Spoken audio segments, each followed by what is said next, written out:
दतिया विधानसभा उपचुनाव में मिली हार के बाद भारतीय जनता पार्टी ने ऐसा संगठनात्मक फैसला लिया है जिसकी पूरे प्रदेश में चर्चा हो रही है। चुनावी हार की समीक्षा के बाद बीजेपी ने सिर्फ एक दो नेताओं पर कार्रवाई नहीं की बल्कि पूरे जिला संगठन को ही भंग कर दिया है।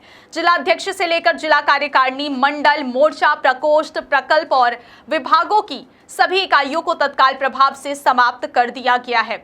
इस फैसले को पार्टी की ओर से चुनावी जवाबदेही तय करने की बड़ी कार्रवाई माना जा रहा है। दरअसल मध्य प्रदेश बीजेपी के प्रदेश अध्यक्ष और विधायक हेमंत खंडेलवाल के निर्देश पर यह फैसला लिया गया है। आदेश प्रदेश कार्यालय मंत्री श्याम महाजन द्वारा जारी किया गया है। आदेश के मुताबिक दतिया जिला अध्यक्ष रघुवीर सिंह कुशवाहा समेत पूरे जिला संगठन को पद मुक्त कर दिया गया है। यानी अब दतिया में बीजेपी का पुराना संगठनात्मक ढांचा पूरी तरह समाप्त हो चुका है और जल्द ही नई टीम के गठन की प्रक्रिया शुरू की जाएगी। बताया जा रहा है कि दतिया विधानसभा उपचुनाव में पार्टी की हार के बाद प्रदेश नेतृत्व ने गंभीरता से पूरे मामले की समीक्षा कराई थी। इसके लिए एक जांच समिति बनाई गई थी जिसने चुनावी परिणाम, संगठन की भूमिका और कार्यकर्ताओं की सक्रियता को लेकर विस्तृत रिपोर्ट तैयार की। समिति की रिपोर्ट मिलने के बाद प्रदेश नेतृत्व ने सख्त रुख अपनाते हुए पूरे जिला संगठन को भंग करने का फैसला लिया।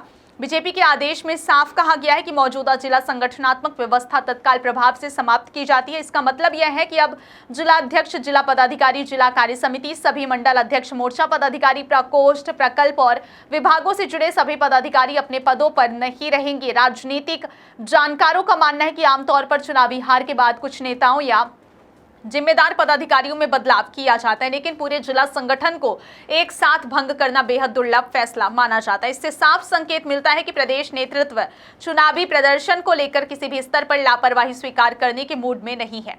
इस फैसले को पार्टी के भीतर जवाबदेही तय करने की प्रक्रिया के तौर पर भी देखा जा रहा है। माना जा रहा है कि संगठन की सक्रियता, बूथ प्रबंधन, कार्यकर्ताओं के समन्वय और चुनावी रणनीति में आई कमियों को लेकर हुए यह बड़ा कदम उठाया गया है ताकि भविष्य के चुनावों में ऐसी स्थिति दोबारा ना बने। प्रदेश कार्यालय मंत्री श्याम महाजन द्वारा जारी आदेश की प्रतिलिपि राष्ट्रीय और प्रदेश संगठन के कई वरिष्ठ नेताओं को भी भेजी गई है। इसके अलावा सीएम डॉक्टर मोहन यादव, प्रदेश प्रभारी, क्षेत्रीय संगठन महामंत्री और संबंधित सांसदों एवं विधायकों को भी इसकी जानकारी दी गई है। इससे साफ संकेत मिलता है कि पार्टी इस पूरे घटनाक्रम को बेहद गंभीरता से ले रही है।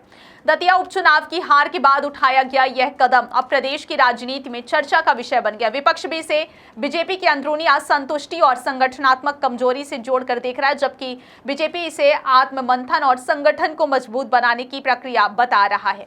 राजनीतिक विश्लेषकों का कहना है कि इस फैसले के जरिए पार्टी ने अपने कार्यकर्ताओं और पदाधिकारियों को स्पष्ट संदेश दिया है कि चुनावी प्रदर्शन को लेकर किसी भी स्तर पर ढिलाई बर्दाश्त नहीं की जाएगी। अब संगठन में उन्हीं लोगों की जिम्मेदारी मिलेगी जो जमीन पर सक्रिय रहकर पार्टी को मजबूत करने का काम करेंगे। आने वाले दिनों में बीजेपी दतिया जिले के लिए नए जिला अध्यक्ष और नई जिला कार्यकारिणी की घोषणा कर सकती है। माना जा रहा है कि इस बार संगठन में ऐसे चेहरों को प्राथमिकता दी जाएगी जो बूथ स्तर पर मजबूत पकड़ रखते हैं और कार्यकर्ताओं के बीच बेहतर समन्वय स्थापित कर सके। फिलहाल दतिया उपचुनाव की हार के बाद बीजेपी का यह बड़ा संगठनात्मक फैसला प्रदेश की राजनीति में नई बहस छेड़ चुका है। अब सबकी नजर इस बात पर रहेगी कि पार्टी नई टीम के साथ किस तरह संगठन को खड़ा करती है और भविष्य के चुनावों में इस फैसले का कितना असर देखने को मिलता है।